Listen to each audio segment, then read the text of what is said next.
Hey guys, I welcome you all to Pratidin Current Affairs News Discussion. Today the date is 27th of March 2026 and we are discussing आज के ये current affairs from the perspective of UPSC as well as APSC. So we'll be picking up the very important articles from today's news. सबसे पहला यहाँ पे article है regarding Naxalism. Naxalism is very much there in news. Right क्योंकि government of India is very determined that Naxalism को बिल्कुल ही wipe out कर देना है इंडिया से. जीएस पेपर 3 इंटरनल सिक्योरिटी से आप इस आर्टिकल को डायरेक्टली रिलेट कर सकते हैं. बहुत ही इंपॉर्टेंट आर्टिकल है ये. राइट देखिएगा, इससे आप डायरेक्टली अपने नोट्स को इंक्लूड कर सकते हैं. देखिए ये पिक्चर आप देख रहे हैं, है ना, इंडिया टुडे ग्रुप का ये पिक्चर है जहाँ पे 2013 में और 2025 में 2013 में कितने रीजन्स में नक्सलिज्म फैला हुआ था इंडिया का, राइट, और 2025 में ये रीजन कहां तक आ चुका है. Right, so can you see this. 2023 में the parts of this whole region of north India, north east India में तो भरा हुआ था, अभी देखो नॉर्थ ईस्ट इंडिया में बिल्कुल ही गायब हो चुका है. बचा खुचा कहां पर है, थोड़े parts of Chhattisgarh, Orissa as well as Andhra, ये सब झारखंड थोड़े मोड़े रीजन्स में बचे हुए हैं. राइट मतलब ये तो क्लियरली दिख रहा है दैट यस, जो लेफ्ट विंग अफेक्टेड डिस्ट्रिक्ट से 2013 में रफली around 182 left wing affected district से वो डिक्रीज होके कितना हो गया है, सिर्फ और सिर्फ 18 डिस्ट्रिक्ट्स.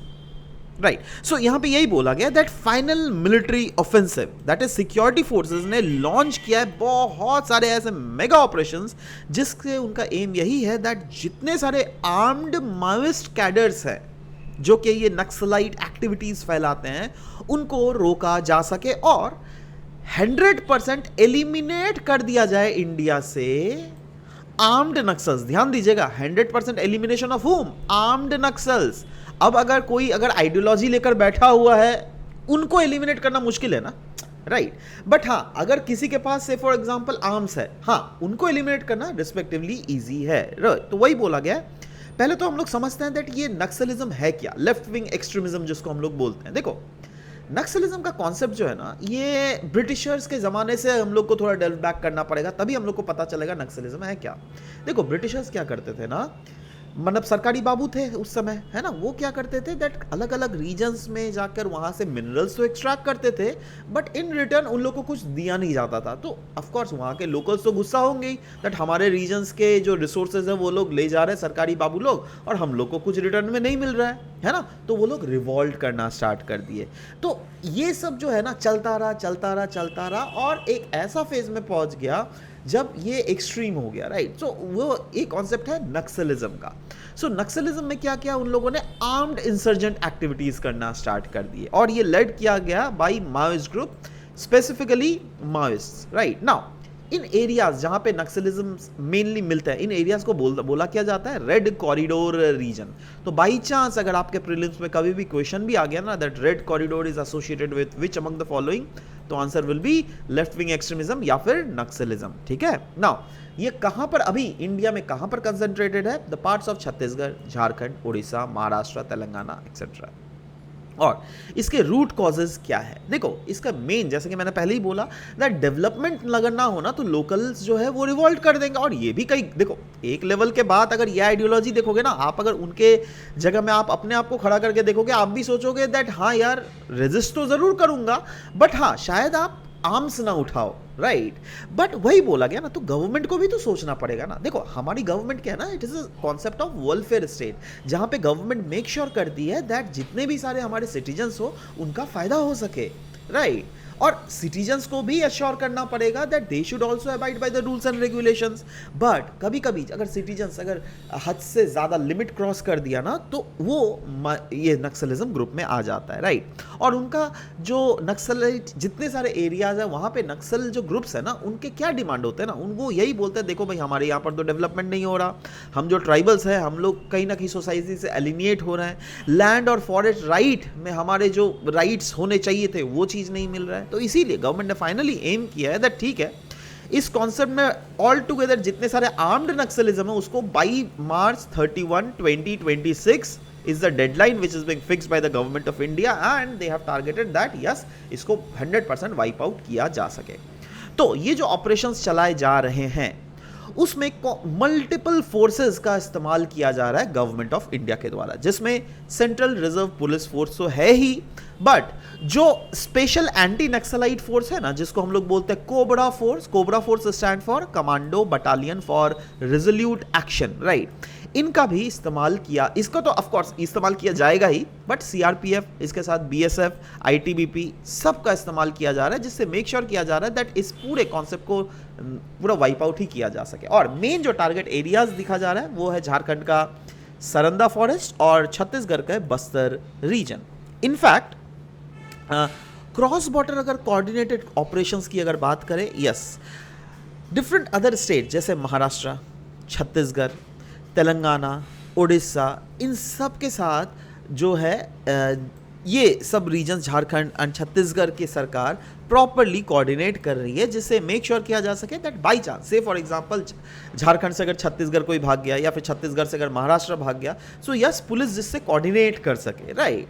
तो वही बोला गया दैट यहाँ पर जो ब्लूप्रिंट रखा गया ना गवर्नमेंट के द्वारा, वो of course operations against naxalite तो है ही, बट साथ ही साथ डेवलपमेंट का भी ब्लूप्रिंट है, क्योंकि अगर ये दो एक साथ हो ना तभी उस रीजन में हम लोग सस्टेनेबल वे में आगे बढ़ सकते हैं। वही बोला गया, देखो दैट सिक्योरिटी ऑपरेशंस, जैसे ऑफ कोर्स क्रैकडाउन तो किया ही जाएगा माइनस के द्वारा, वो भी क्या बोला जा रहा है, फाइनल क्रैकडाउन, बट साथ ही साथ ऑपरेशंस कैरी आउट किए जाएंगे, वो भी कैसा ऑपरेशंस रहेगा, इंटेलिजेंट बेस्ड ऑपरेशंस और मल्टी स्टेट कोऑर्डिनेशन एक्टिविटी किया जाएगा। बट साथ ही साथ डेवलपमेंट मेजर्स भी है, जैसे लॉन्च किया जा रहा है उन रीजन्स में वेलफेयर स्कीम्स, फोकस किया जा रहा है उन रीजन्स के इंफ्रास्ट्रक्चर को कैसे डेवलप किया जाए, उस रीजन में एम्प्लॉयमेंट कैसे लाया जाए, उस रीजन में जो ट्राइबल कम्युनिटीज है उनके वेलफेयर को कैसे इंश्योर किया जाए।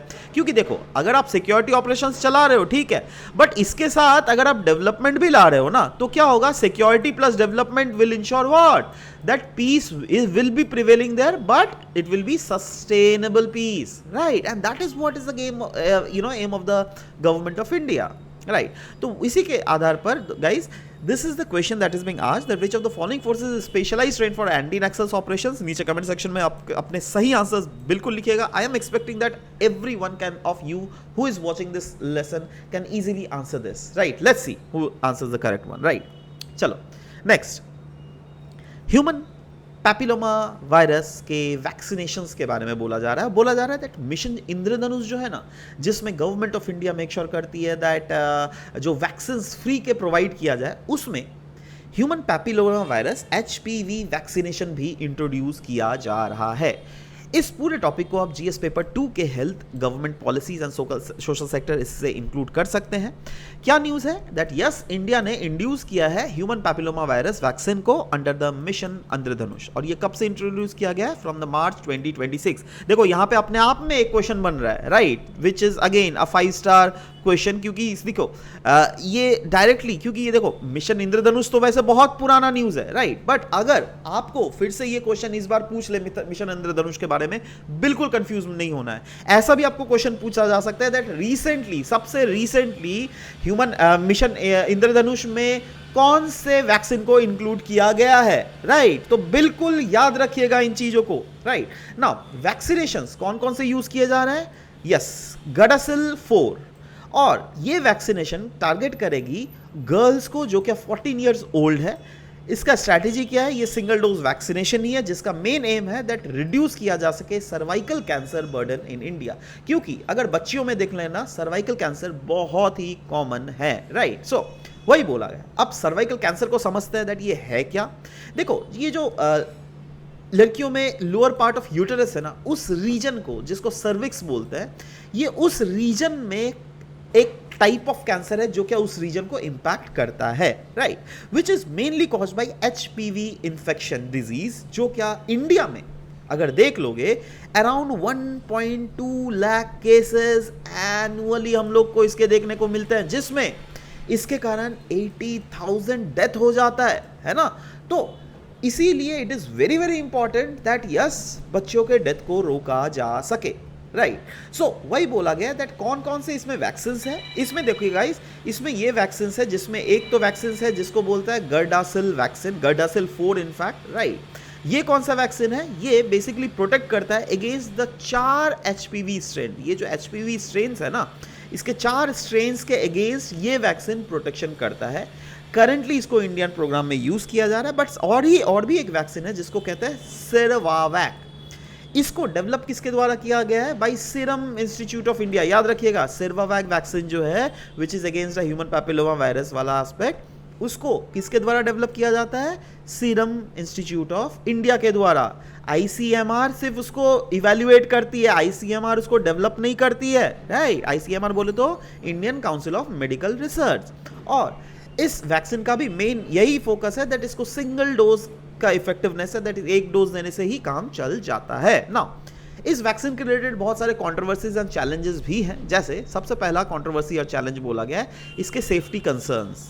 बोला जा रहा है दैट वैसे अगर 2009 में भी देख लीजिएगा ना, इस फेज 4 का ट्रायल हुआ था जिसमें आंध्र प्रदेश एंड गुजरात में ये वैक्सीन दिया गया था, और बाद में तो कुछ ना डेथ भी हुआ था। पर कोई भी casual link as such establish नहीं किया जा सका दैट ये वैक्सीन देने के कारण डेथ हुआ या नहीं हुआ, मतलब ओवरऑल। बट एक बार देखो, एक न्यूज अगर फैल जाता है ना पब्लिक में, तो पब्लिक में कहीं ना कहीं डर बैठ जाता है, राइट? तो वही बोला गया दैट उस समय के कारण लेकिन पब्लिक ट्रस्ट लेकिन इफेक्ट हुआ जरूर था, राइट? वैक्सीन हेजिटेंसी, वही बोला जा रहा है ना that miss information social media में बहुत ज्यादा है। ऐसे तो रूमर्स तो ऐसे फैलता है दैट अरे भाई ये वैक्सीन अगर ले लेगा तो जो लड़कियां हैं वो इनफर्टाइल हो जाएंगी, राइट? इसके साइड इफेक्ट्स होते हैं। बट नहीं, देखो, these are simply low awareness and fear among the society. ऐसा कुछ नहीं है। इनफैक्ट अगर इंडिजिनस वर्सेस फॉरेन डिबेट अगर देख लीजिएगा तो करंट अगर वैक्सीन की अगर बात करें, यस इट इज गाडासिल 4, है ना? एंड ये जो है ना इंडिजिनस ऑल्टरनेटिव भी है इसका सिरवावैक। बट ये जो गाडासिल वैक्सीन है it is a foreign vaccine, that is what being said here. और इसका डिबेट यही है दैट यार फॉरेन वाला है तो कहीं ना कहीं कॉस्ट इफेक्टिवनेस के एस्पेक्ट में, राइट? बट वही है दैट ये कॉस्ट ज्यादा मिलता है। बट ये सिरवावैक जो है ये इससे क्या हो रहा है, India self reliance that is आत्मनिर्भर हो रहा है। तो वही है दैट मल्टीपल इसके बेनिफिट्स है। तो ओवरऑल इसके सिग्निफिकेंस क्या है इस इनिशिएटिव का, दैट क्योंकि एचपीवी वैक्सीन इंट्रोड्यूस किया गया है ऑफ कोर्स मिशन इंद्रधनुष के अंडर। तो देखो इसका फायदा ये है दैट ये मेजर जो पब्लिक हेल्थ चैलेंज है सर्वाइकल कैंसर उसको कंसर्न करता है। इससे प्रोमोट क्या होगा, preventive health care, women health empowerment होगा। और साथ ही साथ ये अलाइंग अपने आप को करता है विद द यूनिवर्सल इम्यूनाइजेशन गोल। और साथ ही साथ हमारे जो पढ़ा है ना SDG that is sustainable development goal, उसका जो गोल नंबर 3 है ना गुड हेल्थ एंड वेलबींग, उसको भी तो ये इंश्योर करता है ना। So yes this is a multi beneficial initiative that is being taken by the government of India.